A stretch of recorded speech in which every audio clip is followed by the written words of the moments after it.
May we start? I want to get your opinion on something. To the bigger picture. Now it's time. From B Media Production, this is Podcasting Essentials.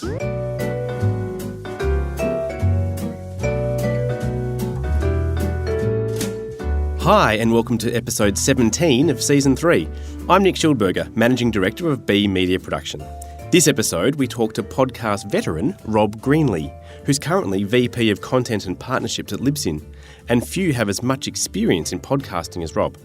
But first, joining me is our own BE producer, Nicole Goodman. Hey Nick, how you going? I am great and very enthused after a fantastic day at OzPod 2019, the ABC's premier podcast conference, which we both attended. That's right. It was fantastic this year. Some really interesting sessions throughout the day. And, once again, the ABC have just nailed it. Yes, congratulations to the ABC, not just for a fabulous conference they run each year, but also just for continuing to increase the profile of podcasting in Australia. Yeah, really supporting the industry. And obviously producing some fabulous shows themselves. Indeed. Now, it was a jam-packed day of sessions, and we're not going to run through them all. We just wanted to pick the eyes out of a few of the most relevant sessions and topics that we'll discuss for our audience to this podcast, which is brands. So right off the top, the opening keynote was from James Quidland. He's done it every year. Friend of the show here as well from podnews.net. He runs through the latest audience figures, and also the ABC released their annual survey as well on the same day. So he was the first person to have those stats. Yeah, that's right. And James actually, he makes data fun. Data's never a fun way to kick off anything, but he adds a lot of humour and excitement to numbers and boring things like that. Yeah, so we'll try and do the same here. Well, yeah, absolutely. He started off by saying, and the overall theme was that, as we know, podcasting listenership is increasing day by day. There are more and more places to listen, more apps, more ways of getting your podcast into the ears of your audience. Yep. And he put a big red bold number up on the screen, 741,600, which is? The number of podcasts on Apple Podcasts. Yes. And some people have been saying, there's so many podcasts. Does that mean we're getting flooded? I absolutely loved what Owen Grover from Pocket Cast said a little bit later on in the morning when he referred to the same number and he said, come on, guys. It's 750,000. How many books are there in the world? Has anyone ever said, no, not another book? Or when a musician releases a new song, no, we've already got like 10 billion songs. Don't release another song. Not another song. It's so true. We hear so much about this, the fear, the big number, too many podcasts. What are we going to do? But hearing it spun that way, it just made so much sense. Yeah. Of course, that's correct. He debunked that in a matter of seconds and went on to say, come on, guys, we are just at the launch pad of the next wave of amazing podcasts. Yeah, so much growth to come, yeah. James then moved on to podcast awareness figures. The latest figures in Australia, 83% of people are aware, which is great. And a little surprisingly, more than the US, which was at 70%. Normally we're following. A little behind, yeah. It was really interesting. So awareness here is higher. In the US, 22% of people are listening to podcasts weekly, which equates to 62 million people. Slightly behind here in Australia on 15%, but the numbers are not that important. We know that it's growing. It's growing. That's all we really need to take away from that. In age brackets, the audiences are getting a little bit skewed, a little bit younger at the moment. I think we've talked before about Spotify is contributing to that. Yeah. But we're not seeing a drop-off anywhere. I mean, everything's still growing. So that's right. The main thing. Speaking of growing, ad revenue. Yes. They're still looking at it tipping out at $1 billion. 2021. Yeah. Now, there's a big number. You want to talk big numbers? That's right. And many think that's conservative too. So that's right. Yeah.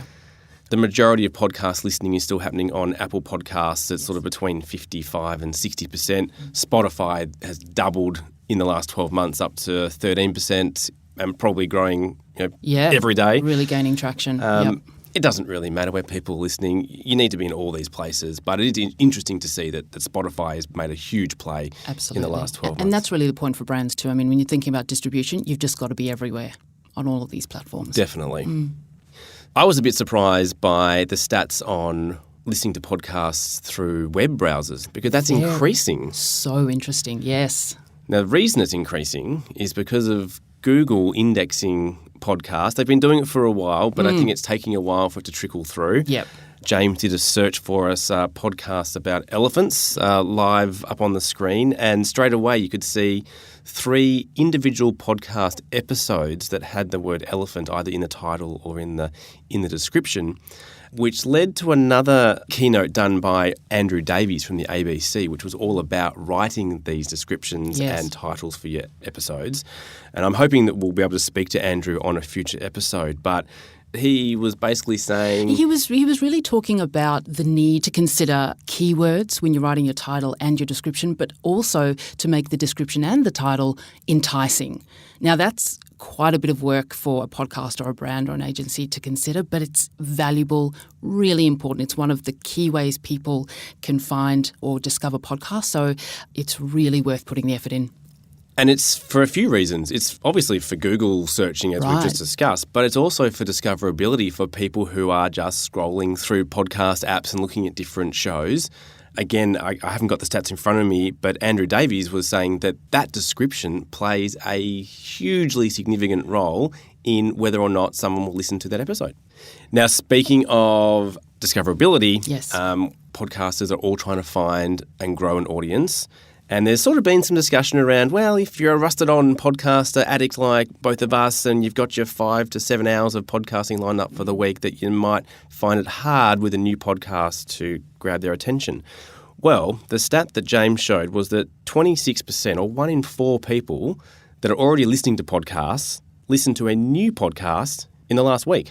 And over a month, it's 66% of people. So not only are the addicts like us listening to new podcasts, you've also got to remember that there's also 55% of the population that aren't regularly listening to podcasts. The opportunities are still... Is huge. And it also circles back around to the first point that you made, Nick, which is the big scary number of 750,000 people don't know what to listen to. People are discovering and listening to new podcasts all the time, so the fear is unfounded. Absolutely. Now, let's leave OzPod for the moment and move on to Rob Greenlee. You met him at Podcast Movement, Nicole. I did. He's a really impressive guy, really no airs or graces. He's always happy for a chat and to offer advice, and he's incredibly knowledgeable about the industry. So for those that may not know much about Rob, he's also the co-host of the New Media Show with Todd Cochran from Blueberry. He started in radio, but he's been involved in podcasting since 2004, which, as you and I know, Nick, was the infancy. He's worked at Microsoft Xbox, Voxnest, Spreaker, and Podcast One. And in 2017, he became an inductee into the Academy of Podcasters Hall of Fame. Wow. And so we are delighted to have Rob with us. Welcome to Podcasting Essentials, Rob. It's so great to have you on the show. Well, it's an honor to be here. Thank you so much for inviting me. Now, you've been on the conference circuit since Podcast Movement in August and kind of haven't stopped, really. What's the sense you're getting from the podcasting community as you cross the country? And what role are you taking at these conferences? Well, I think that there's a lot of enthusiasm in the medium right now. I think there's a perception that the industry is growing fast. Whether or not that's entirely true or not, perception is reality, and I think that's a good thing for the medium. And as far as what I do at these conferences, I just go around and evangelize podcasting and talk to podcasters, existing ones as well as new ones that are looking to start. And the existing folks, it's all about building deeper connections and relationships with them and solving some of their problems that may be getting in the way of them growing faster as shows, or maybe they want to build and develop a network of shows, which is oftentimes the case, and it's happening more and more these days. Mm-hmm. You do a lot of workshops and you do a lot of live panel shows with Todd as well. You spoke at Podcast Movement on a range of different topics. Do you want to give us a little bit of a précis of what that was that you guys were talking about on the panel? Yeah, the whole purpose of why I pulled that panel together for the New Media Show was to kind of get up a good distribution of voices that could talk about some of the core issues in the medium that are facing us today. And I would say that the number one is on the distribution side. You know, I had a panelist up there from Pandora, and he was talking about, now Pandora is not an international music streaming platform. They're primarily in the US. But it is symptomatic of what's happening in the industry where Spotify is getting involved in podcasting more. Because I was fairly skeptical, 4 to 5 years ago that we were going to see a successful entry of the streaming music platforms into podcasting because they seem to not have much of an interest. And they seem to, in all the conversations that I had with them like 5 or 6 years ago, they didn't seem to understand the medium very well. So the goal of that was to kind of talk about that topic and then also talk about monetization and the direction of things like dynamic ad insertion and where the path of monetization was going to go. And then one of the core issues also that kind of goes along with that was talking about the new certification that's coming from the IAB, which rolled out about 1.5 years ago. And more companies, I think we're up to 9 companies that now support a standard way of counting downloads and being able to build confidence in the advertiser community about audience in the podcasting space. And Rob, when you say we, are you involved in those high-level discussions, guideline setting as well? Yeah, I was involved in the IAB working group back in 2014. Hi, Rob. It's Nick Schildberger. We actually spoke to Omni Studio about the IAB version 2 compliance last episode and its importance, I guess, for brand. Our audience to this podcast are predominantly brands looking to get into podcasting or that are currently podcasting. I guess it would be interesting to get your take on the discussion around the decrease potentially in download numbers as these compliances are taken up. Well, I think the big takeaway from that is that it's not really a decrease in audience numbers. It's actually just a more accurate reflection of what the audience has always been. Because a lot of the metrics that we've been seeing have been based on bad ways of counting. We've been counting server requests, bot requests that were not real listeners. So I think where we're going to, and more, this is the evolution, is we're getting accurate on how big our audiences really are, not living off of what would be considered to be kind of incorrect information. Yeah, well, thank you. That was a very succinct explanation for something that does get quite technical. So thank you for that, Rob. I guess it's a good thing for brands, though, isn't it, that they can play in this space with confidence that the numbers are accurate, the money they're spending is getting to the people that they're being reported that they're getting to. Right, and there's a couple other pieces of this too. It's not that everybody's going to be exactly the same. I like to draw this difference because the counting recommendations that exist with the IAB is open to some interpretations on the platforms that deploy them. So it's not a hard and fast standard. It's a guideline, which I need to emphasize that because there is going to be slight variation between platforms to platforms on the exact number. So it won't be the same if you go host your show over here and then move it over here. The numbers will be different because there's going to be slight differences in those models. So what we've done is we've created basically a guideline standard that gets us very close. And that's an important thing for everybody to understand. It's going to vary probably around maybe 2 to 5%. Now, Rob, you were a radio guy. You've got a radio background. What drew you to podcasting back in 2004? Was it just something that was a bit shiny and new? And could you see the long-term potential at that point? Well, when I started doing a show, I started on the radio. So when I got involved in it, I was doing it for other reasons other than anything to do with podcasting. I was doing it to support a consulting business that I was doing at the time, helping companies optimize their presence on search engines. So, to be found and take advantage of this marketing opportunity that the internet and the web was presenting. Because I'm a marketing guy. I have a marketing degree. I've worked in brand marketing for years and years and as a sales guy and the whole works. So I was very oriented towards utilizing the World Wide Web and the internet as a marketing tool. And that was the radio show that I did. The show was called the Web Talk World Radio Show. And I used it as a platform to learn what the trends were in the industry and to take advantage of every little angle I could based on having CEOs and larger company representatives on the show and then leveraging those relationships to grow the show and to get it out on the XM Satellite Radio Network for 2 years and to get it on about 15 to 18 radio stations around the country. And I took it home and produced it in my bedroom. But I started on the radio doing it live, and that was an educational experience for me. I mean, I was not very good on live radio, but I got better. And this year, Rob, you've started at Libsyn, which is one of the world's biggest hosting platforms for podcasts, which means you've got a lot of, probably the most data at your disposal. I'm interested in which genres are most popular at the moment, I guess by the download numbers. I would say that the most popular, at least on Libsyn. Now, if you look at the genres out there, they're going to vary quite a bit on the hosting platforms. So these are the percentages based on what's hosted on Libsyn. And the number one category is comedy. But we have a large percentage of podcasts that are comedy podcasts. And those have tended to be very popular shows. And then it's society, culture, business, news and politics, and even some health thrown in there. Those are the top most listened to. Now, that's the key thing. These are not necessarily the most popular genres around how much content is there, but these are the genres that are listened to the most.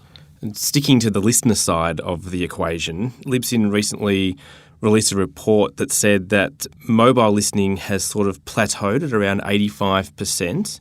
Why do you think that is? And what's sort of going on between the smartphone, in-car, smart speakers? Can you elaborate on some of those current statistics? Well, I think what you have to do is back up and look at it, and those that are listening to podcasts. And I don't believe that we'll ever get much beyond 85 to 90% of the current people that are listening to podcasts. The key growth area is how many people are using their smartphones to actually listen to podcasts. So there's a big upside. So that means that number tells me that there's about 10 to 15% of the population that may never buy a smartphone. So there's always going to be a gap. It's like any kind of market penetration is always capped based on people's willingness to engage, right, in that, whatever that is. So I think that there's still huge upside potential just because we're seeing a large percentage of mobile smartphone users listening to podcasts. There's huge opportunity that's still untapped out there. And the smart speaker, we talk about them often. This show is called Podcasting Essentials. I still don't think podcasting in its current form is overly relevant for smart speakers. Your stats agree with that. It's under 0.5% of listening is done on smart speakers. But there are other opportunities, aren't there, for audio and for brands to use smart speakers? Yeah, I think the smart speakers is an interesting conundrum when it comes to, you would think that it would have stronger engagement, but I think there's a fundamental issue there. And the fundamental issue is that smart speakers tend to be group consumption and podcast listening tends to be individual consumption. So I think you have a little bit of a conflict there around how people like to listen to podcasts and what their personal relationship is with the content. So I do think that the smart speaker platforms will find higher percentage of market share as you look to the future as the Alexa, and there's probably people that are using Alexas right now that I just triggered. But those smart speaker platforms will become more important as those smart agent technologies get integrated into the phone and get placed into other types of more personal engagement devices. We're seeing brands experimenting more and more with audio here in Australia, and that the branded podcast category, as we call it, is growing. Have you got some examples of brands that are doing a really good job in this space? Yeah, there's a bunch of them. I would say that my favorite one is, and this is kind of a US thing, and it's the Trader Joe's podcast. It's called Trader Joe Insider. And it's a really good example, I think, of what you need to do when you think about a branded podcast is you need to get into the trends in the market right now, and that's around storytelling. And I think the alignment of brand with a brand association with content that's related to your product service, I think is what you need to expose in that program to create engagement. And it's not so much a big commercial for what you're doing. I think you want to avoid as much of that as possible, actually. Definitely. And just get right into really interesting content about things and areas that are associated with your market and your brand, and getting really, really clear with what your brand means in the market and what you want it to represent, and then just make that show representative of your brand and tell stories about how your brand connects with people. Rob, podcasting has grown rapidly in the last, say, 3 years particularly. What positive effect has that had on the industry, do you think? And is there anything that concerns you? Yeah, I think that there's always areas where the industry kind of rubs against things that are going on out there. And I do think that there's concerns around advertising, I think is one of the big concerns right now that I have about the long-term opportunity of podcasting is that there's a lot of pressure to drive radio ads into podcast content.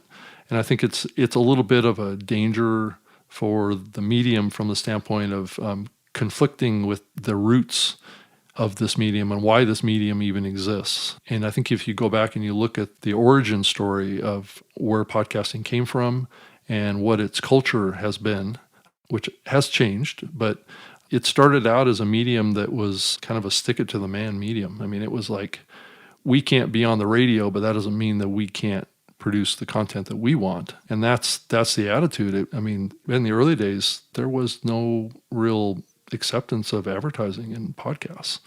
It wasn't something that really anybody did. I mean, I did it, but I think at the time I felt like I was doing something wrong. So it was really a medium of breaking the mold. I mean, if you think about when podcasting started, it came out of the Napster era.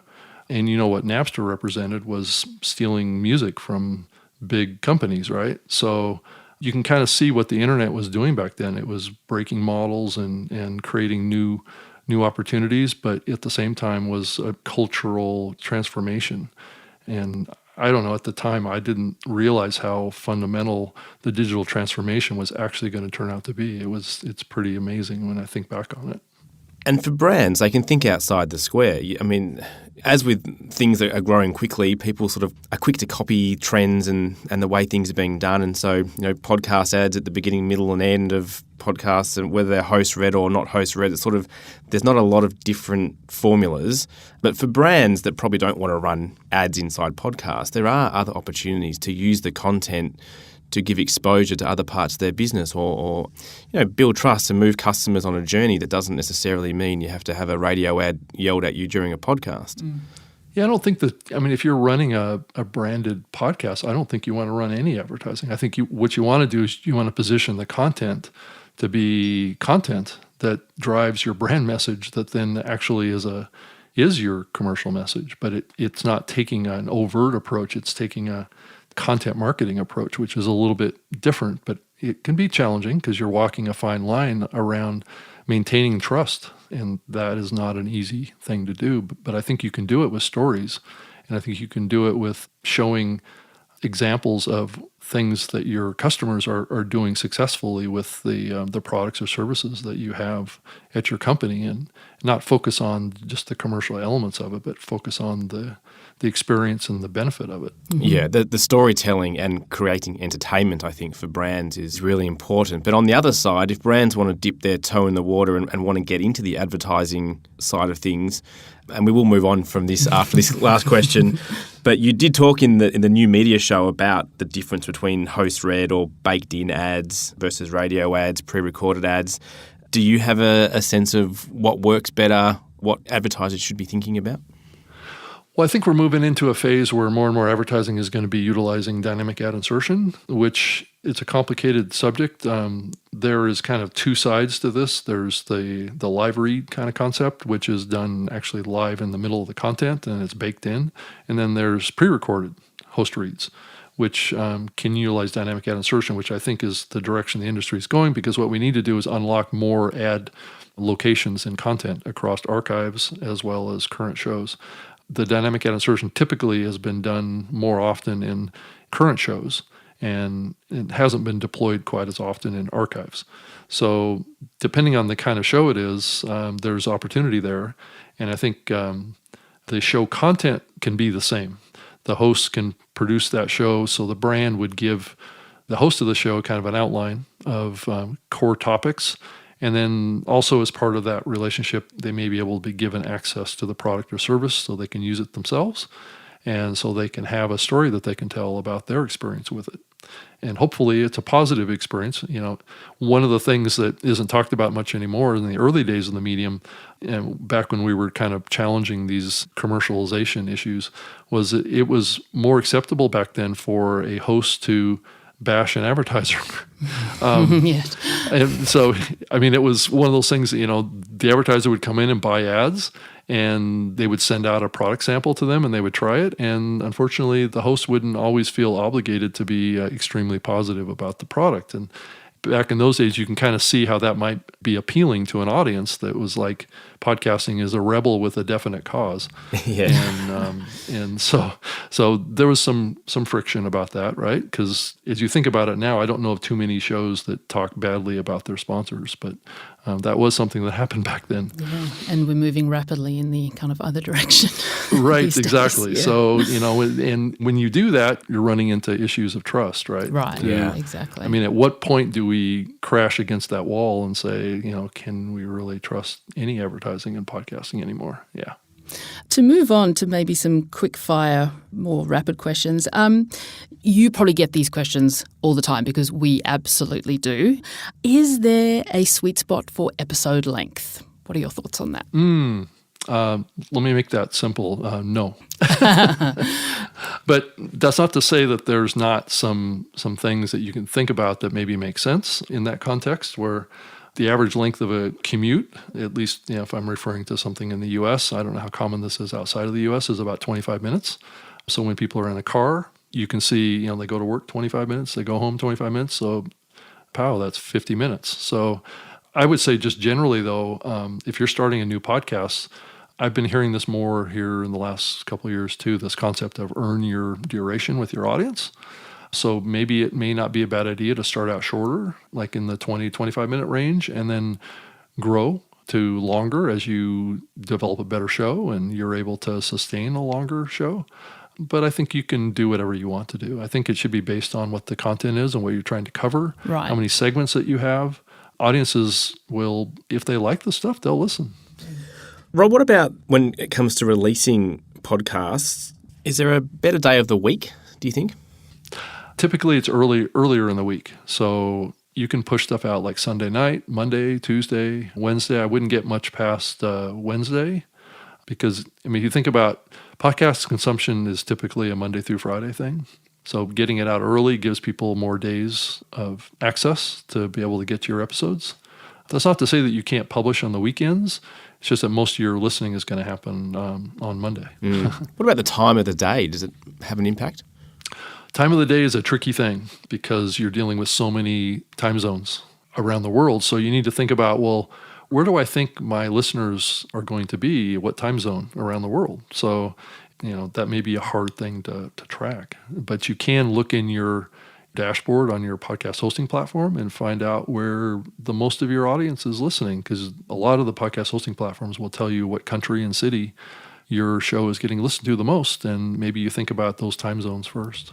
And if you were thinking about a particular time zone, just to drill down a little further, would early morning be the best time to release for that time zone? That used to be the case in the early days of the medium when people were using iPods and stuff, where they would synchronize their portable media players to their computers in the morning, and then they would take it in the car and go to work with them. Where now it's like you just open up the app and click play, because most people are connected to the internet now. So it's a little bit of it's not really necessary to be concerned about exactly when. But if you want to hit those listeners on Monday, I think it's also more about consistency, so the listener knows when to expect to have your episode available. Because I've had listeners in the past write me and say, your episode didn't come out on Sunday, and I missed it on Monday, that kind of stuff. So there's definitely, I think, a consistency issue you need to think about. And Rob, what about time of the year, particular months, if you're launching a podcast? Fall is a good time because people are transitioning. If you look at the overall listening numbers to podcasts, they tend to decline in the summer months and they go up in the winter months. So that's the pattern. So if you want to start you can start a podcast anytime you want. Nobody's going to slap your hand and say, nope, don't. It's also not summer at the same time True. in all parts of the world, which adds an extra complication. True. So, right? It's all about, like I was talking about before, it's all about time zones, right? Where is your audience? Yeah. Exactly. If you're targeting Australia and you're in the U.S., it's a different dynamic, right? You can be targeting a completely different day. So it gets complicated like that.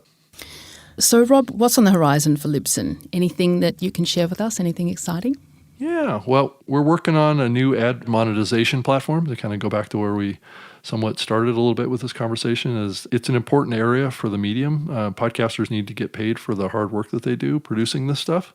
And it's not getting easier to produce really quality content. It's actually getting more complicated, and it's taking larger teams to produce quality content that reaches large audiences. So there needs to be a way to pay people to work on podcasts so we can get the quality up. So ad monetization is a huge focus of ours, and there's going to be some new things rolling out in that area. Plus, Libsyn as a company is going to rebrand itself. We're in the middle of doing that already. We've rebranded and rebuilt our website, and we're going to make publishing a lot easier. We're going to create some wizards. We're going to make simple step-by-step processes to set up shows and to publish shows, easier than even what they are today.